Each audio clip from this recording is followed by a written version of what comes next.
Bonjour, vous m'entendez?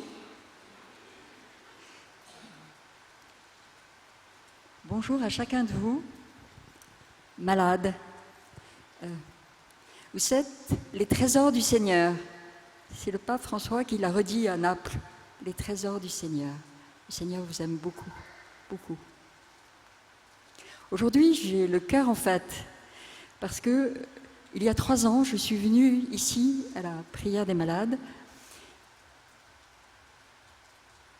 et j'avais le cœur très lourd. J'étais avec, je m'appelle Véronique, j'ai 4 enfants et un de mes enfants a une maladie handicapante de Lyme à un stade très avancé. Donc elle était avec nous et au bout d'un certain temps, je suis sortie avec Arnaud pour aller boire un verre d'eau à la buvette. Mais la buvette était fermée. Voilà. Et à ce moment-là, Arnaud entend une femme qui a des migraines ophtalmiques depuis des années est guérie. Et Arnaud me regarde et me dit « C'est pour toi ». Il dit « Il y a certainement quelqu'un de beaucoup plus malade que moi, c'est pas pour moi ».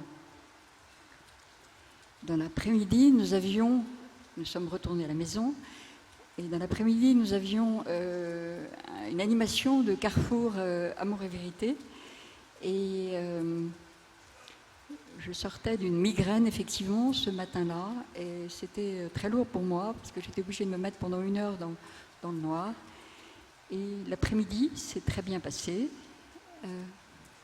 Le lendemain aussi, je n'avais plus de migraine, et chaque jour, je n'avais plus de migraine. Donc, je me suis rendue à l'évidence et je me suis dit, je suis guérie, je n'ai plus de migraine, je suis libérée. Et effectivement, le Seigneur avait voulu me libérer de mes chaînes, de mes pesanteurs, de mon péché. Et il me donnait une confiance et une force infinie pour avoir les ailes nécessaires à la tâche de tous les jours.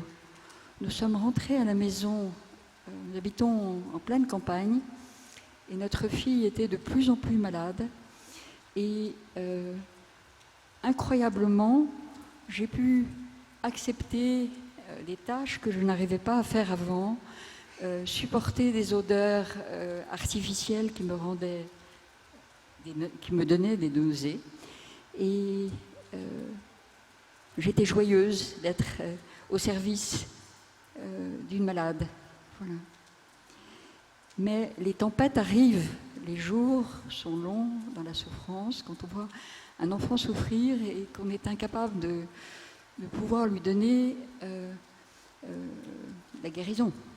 Et nous sommes tournés alors vers la Vierge Marie et nous avons pris notre chapelet et nous avons prié tous les jours une dizaine de chapelets avec elle. C'est dans des conditions assez difficiles parce qu'elle est couchée, mais elle est tellement fatiguée qu'elle n'accepte personne autour d'elle. Donc c'était par téléphone. Et là, la vraie joie, la joie de la croix est arrivée. Voilà. Nous étions joyeux. Et j'ai vu petit à petit Leïla, notre fille, être joyeuse, d'une vraie joie, et avoir de l'humour, beaucoup plus d'humour que moi.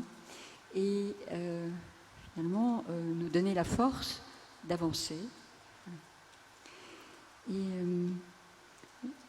j'écoutais dimanche, il y avait un évangile, je mettrais la discorde entre un frère et une sœur, une mère et une fille, un père et un fils. Et Monseigneur Follo a fait un commentaire en disant « Il faut vraiment que nous donnions toutes les racines de nos péchés au Seigneur pour qu'il les transforme en un feu d'amour. » Et que ce feu d'amour transforme le monde et transforme toutes nos pesanteurs en une joie immense qui transformera aussi le monde. Alors je me tourne vers le Seigneur, je dis « Seigneur, j'ai confiance en toi, ne m'abandonne pas. Aide-moi dans mon péché, mais je sais que tu veux sauver chacun de nous. Et tu es là, présent, et tu nous aimes. C'est immensément grand. Merci Seigneur. Gloire à toi. »